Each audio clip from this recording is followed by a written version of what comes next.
Bonjour à tous, c'est Goulven Tristan du livre Comment je me suis constitué un patrimoine de plusieurs millions d'euros avec un salaire de 1750 euros.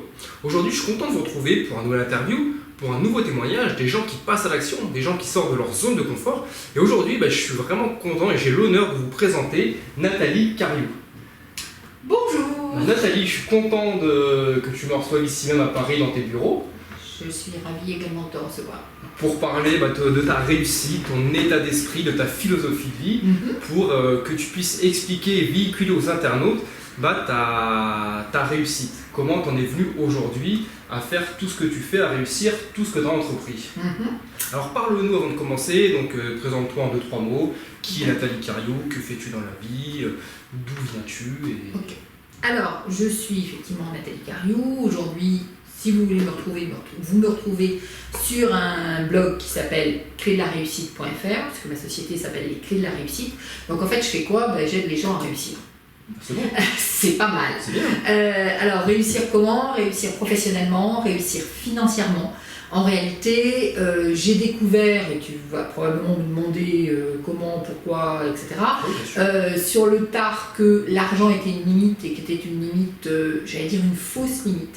Et que parmi toutes les limites qu'on peut avoir dans la vie, franchement, celle-là, on peut la dépasser assez facilement. Donc j'ai décidé de m'investir à aider les gens à savoir faire financièrement, savoir faire avec l'argent. Ça s'appelle coach en intelligence financière. Ça part de se réconcilier avec l'argent, savoir gérer ses finances, s'en occuper, et puis bien sûr aussi savoir investir, savoir en gagner. Alors savoir en gagner quand on est un particulier, ça s'appelle plutôt investir, et savoir en gagner quand on est un entrepreneur. Et là, ça peut être en investissant, mais c'est surtout en gagnant de l'argent avec son activité professionnelle, puisque généralement les entrepreneurs qui ont créé leur entreprise ont envie de faire ce qu'ils savent faire et ont envie de mettre leur talent, leur savoir-faire, leurs compétences à disposition des autres, mais encore faut-il pouvoir gagner de l'argent avec. Justement, par rapport à ton blog, les Clés de la Réussite, par rapport à ta success story, comment t'en es venu justement à créer ce blog? Comment t'en es venu à... Peux-tu nous parler en 2-3 mots qui était Nathalie Cariou justement avant le blogging, avant l'indépendance financière, avant tout ce que tu peux véhiculer aujourd'hui sur la toile aux internautes? Comment tu as commencé? Depuis quand tu as commencé? Voilà, parle-nous un peu de tout ça, de ton parcours. Avant blogging, il y a eu des investissements, puisqu'effectivement, j'ai tendance à faire ce que je dis qu'il faut faire. Et pour ça, avant d'apprendre aux autres comment faire, j'ai commencé par le faire pour moi-même. Donc par investir moi-même, par travailler sur mon rapport à l'argent. Enfin, je dirais plutôt d'abord travailler sur mon rapport à l'argent et ensuite investir, puisque, et peut-être à la différence de toi, moi j'ai pas découvert à 20 ans ou 25 ans qu'il fallait que j'investisse. Je l'ai découvert plutôt post-quarantaine. Ouais, vieille. Comment à 40 ans tu t'es dit je vais tout changer, je vais me lancer là-dedans? Comment, pour les internautes qui nous regardent, qui pensent qu'à 30 ans, 35 ans c'est trop tard, ils ont raté le train, ils ont raté leur vie.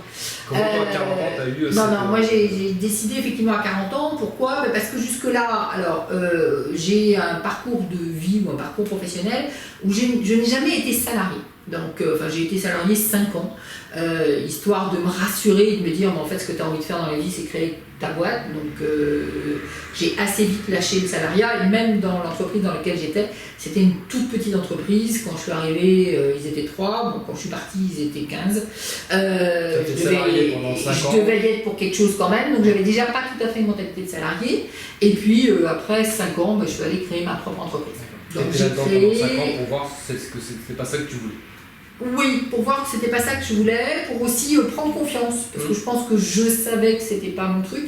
Mais d'abord, c'était la voie qu'on m'avait tracée en me disant il était censé travailler dans une entreprise. J'avais déjà évité la grosse entreprise, j'ai passé dans la petite, c'était déjà pas mal. Ça me correspondait mieux, mais au fond, je savais que j'avais envie de créer une boîte, mais j'avais pas suffisamment confiance pour y aller.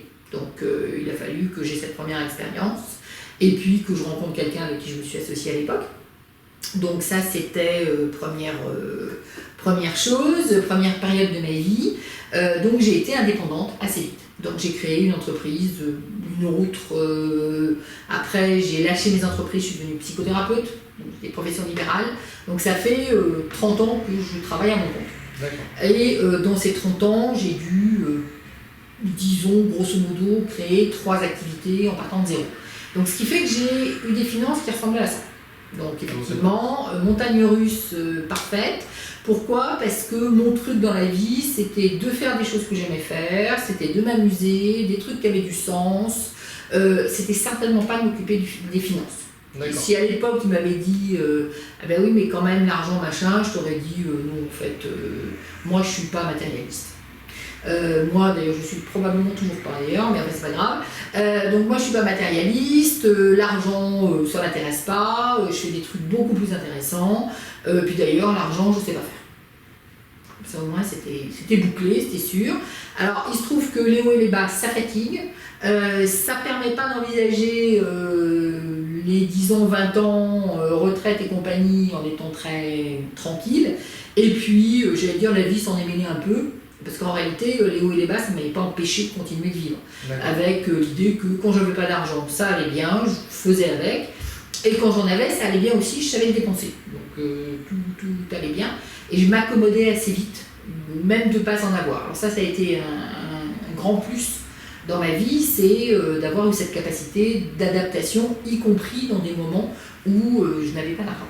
Justement par rapport à cette faculté d'adaptation et surtout cette motivation que tu n'avais pas avant, quel a été l'élément déclencheur qui t'a motivé justement à te prendre en main, peut-être à enlever toutes tes croyances limitantes, à sortir peut-être à un moment donné de ta zone de confort pour faire autre chose? Comment est arrivée cette motivation? Et puis à investir. Alors, cette confiance, c'est pas forcément de la confiance, mais c'était vraiment la motivation, elle est venue parce que la vie donne toujours les coups qu'il faut au moment où il faut. Et que, en plus d'avoir une situation un peu chaotique au niveau professionnel, il se trouve qu'à un moment dans ma vie, je me suis séparée. Et donc, je me suis retrouvée avec une fille en bas âge, avec forcément des revenus diminués. Parce que quand on passe d'une situation de couple à une situation individuelle, ça devient beaucoup plus difficile. Et c'est là où tout d'un coup, je me suis rendu compte que, en réalité, j'avais passé les 10 dernières années à m'appauvrir et pas à m'enrichir. Et que si je voulais un appartement dans Paris à cette époque-là, c'était pas cet appartement-là, c'était un 6e sans ascenseur de 10 mètres carrés où on allait vivre à 2 avec ma fille. Ouais. Et je trouvais que c'était pas top quand même. Et donc à ce moment-là, ça m'a vraiment mis une grande claque. Ça t'a ouvert les yeux. Ça m'a ouvert les yeux et surtout ça m'a amené à m'intéresser à cette chose un peu particulière, un peu bizarre, que j'avais sinon dédaigné, du moins j'allais dire utilisé avant, mais sans en prendre la maîtrise, à savoir l'argent. Parce qu'en réalité tout le monde utilise l'argent, parce qu'on est obligé de payer des trucs tous les jours, mais peu de gens se posent la question de maîtriser cette énergie. Et donc, on est plutôt dominé par elle qu'en situation de maîtrise. Et donc, à un moment donné, je me suis dit, il va falloir faire quelque chose. Et donc, j'ai commencé à travailler sur mon état d'esprit, justement, à travailler sur mes croyances. D'abord en chassant la croyance que je ne sais pas faire, donc j'y arriverai jamais. Je sais pas faire, c'est impossible. Voilà, alors le c'est impossible, je ne l'avais pas vraiment, mais j'étais vraiment convaincue, quelque part, qu'il devait y avoir un gène de l'argent. Alors, soit dit en passant, j'ai fait une école de commerce. Donc, une école de commerce, c'est quand même un endroit où on est censé s'occuper d'argent. On n'en parle pas beaucoup, en fait. On parle de clients, de marketing, de vente, d'argent assez peu. Je pense que c'est un terme que personne n'utilise jamais, parce que c'est quand même un gros mot. Donc, on n'utilise pas le gros mot argent, on parle de plein d'autres choses. Et puis, surtout, quand on parle de finance, c'est plus joli finance qu'argent, bien connu. Donc, quand on parle de finance, on parle de finance d'entreprise. On ne parle pas de finance personnelle.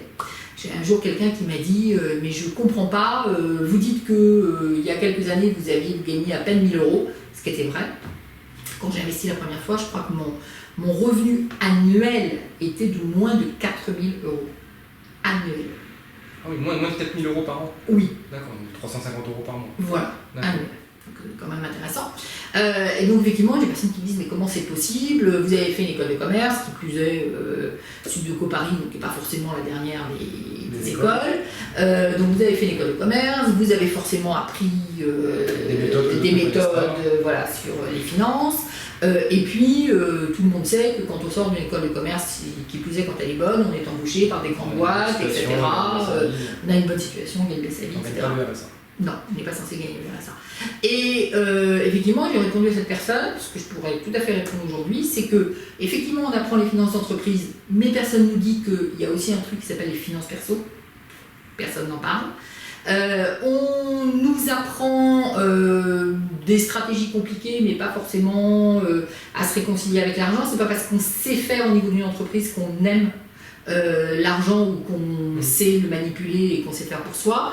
Investir, ça marche encore une fois dans le cadre des entreprises, mais jamais dans le cadre individuel. Tout ce qui est revenu automatique, revenu passif, liberté financière, je pense que c'est des mots que j'ai découverts après 40 ans. Après 40 ans. Ah oui, là, je n'avais jamais entendu parler. Bon, investir, forcément, je l'avais lu quelque part dans un journal, mais ça ne me concernait pas. Donc vraiment, et tout ce qui était indépendance financière, liberté financière, rien du tout. Donc ça, je ne savais pas, je ne savais même pas que ça existait. Et puis, même avec une école de commerce, en réalité, quand on suit la voie tracée, à savoir la grande entreprise, c'est vrai qu'on gagne de l'argent, voire beaucoup. Sauf qu'il se trouve que ça, je savais que c'était pas ma voie à moi. C'est-à-dire que moi, la voie de la grande entreprise, c'était pas mon truc, puisque j'avais décidé que j'allais donner du sens et m'amuser dans ce que je faisais. Donc c'était beaucoup plus important que de m'amuser que de gagner de l'argent. Donc j'avais tourné le dos à la grande boîte qui m'a aussi tourné le dos tranquille. donc là, tu as 40 ans, tu es seule avec donc là, j'ai 40 ans, je suis seule avec ma fille, exactement. Tu es au plus bas du trou, de toute façon, tu te dis que tu peux pas aller plus bas. Donc là, ta seule direction, c'est de remonter de toute façon. On pourrait dire ça comme ça. Et justement, quelle va être ta stratégie pour passer de ton salaire de 4 000 € par an à ce que tu es aujourd'hui? Voilà. Quelles étaient les étape par étape? Alors, en réalité, je pense que j'aurais pu continuer un petit moment à dire je vais travailler très très dur. Et en travaillant très très dur, je vais finir par regagner de l'argent. Donc à l'époque, j'étais psychothérapeute. Ça veut dire quoi? Ça veut dire rester parfois tard dans mon cabinet. Et probablement que là, et l'âge et ma fille m'ont beaucoup aidé. Parce qu'effectivement, je l'avais au moins la moitié du temps à temps plein, à ma charge. Et donc je ne pouvais pas dire je vais rentrer à 10h ou 11h le soir. Donc j'avais un peu cette porte qui était fermée. Des impératifs par rapport. Donc j'ai fini par me dire il faut que tu trouves autre chose. Et à ce moment-là, première étape, je me suis formée. Donc je suis arrivée dans un stage. Tout d'un coup, j'ai découvert un truc qui s'appelle l'argent. Attends, bouge pas, c'est quoi ça? Lecture, conférence, et puis ensuite, j'ai enchaîné avec lecture, conférence, séminaire, relecture, reséminaire, reconférence, reformation. Tu as commencé à appliquer ce que tu véhiculais, ce que tu avais appris lors de ces conférences. Oui. Tu as commencé à l'appliquer sur toi-même, tu es passé à l'action. Absolument. Donc j'ai commencé par moi. Donc travail intérieur, ça c'est certain. Et puis j'ai choisi, parce que c'est là où il y avait l'effet de levier le plus important, l'immobilier pour investir en numéro 1. Donc j'ai commencé par l'immobilier. En plus, je pense que ça correspond assez bien à ma personnalité. J'aime bien les choses concrètes, donc ça me va bien. Ensuite j'ai rajouté Internet, qui est une autre, mais qui là est plutôt, j'allais dire, une manière de créer de l'argent. Alors l'immobilier, c'est pas réellement une manière de créer de l'argent. L'immobilier, tu as investi pour faire des investissements locatifs, de toute façon, j'ai fait du locatif. Non, j'ai pas investi pour moi, j'ai fait du locatif avec une particularité. C'était un peu ma particularité, c'est que, j'allais dire, je suis madame grand projet. A priori, je dirais, on peut réussir, et même je pourrais tendance à conseiller à mes clients dans des formations en ligne que j'ai aujourd'hui, qui s'appelle Richesse et Liberté, mais aussi une formation sortie de l'impasse pour ceux qui sont dans la merde financière. Oui, c'est ça l'idée. Mais donc Richesse et Liberté, c'est pour apprendre la liberté financière, c'est pour apprendre l'indépendance financière. Et je pourrais presque citer comme exemple en disant une manière de faire, c'est d'avoir un investissement pas trop important et de reproduire. De refaire une fois, deux fois, trois fois, 10 fois. De reproduire ce qu'on a su faire. Ce qu'on a su faire une fois, exactement. Et ça, c'est une bonne manière de faire. Maintenant, peut-être parce que j'avais pas le temps, j'avais pas tellement envie de faire ça. Puis je m'ennuie vite, alors faire 2 fois la même chose, c'est un peu compliqué chez moi. Donc en fait non, j'ai juste joué très grand. C'est-à-dire j'ai fait l'investissement le plus gros possible, compte tenu de... Alors je gagnais pas d'argent, mais j'avais un peu des réserves, des vieilles réserves, grâce à mon papa qui savait qu'il fallait au moins un PEL, donc c'était bien. Mais néanmoins, mon premier investissement, alors quand je dis ça, c'est 7 appartements dans lesquels on est. D'accord. Donc mon premier investissement, il fait 1 200 000 euros. 1 200 000 euros, rien que ça. Oui. Comment t'es passé de. Comment tu as pu faire financer ce bien par rapport à ta situation qui était précaire quelques années auparavant? Qui était toujours précaire, c'est-à-dire c'est l'année où j'ai acheté ce bien, j'avais gagné 4 000 euros, ma déclaration d'impôt disait 4 000 euros.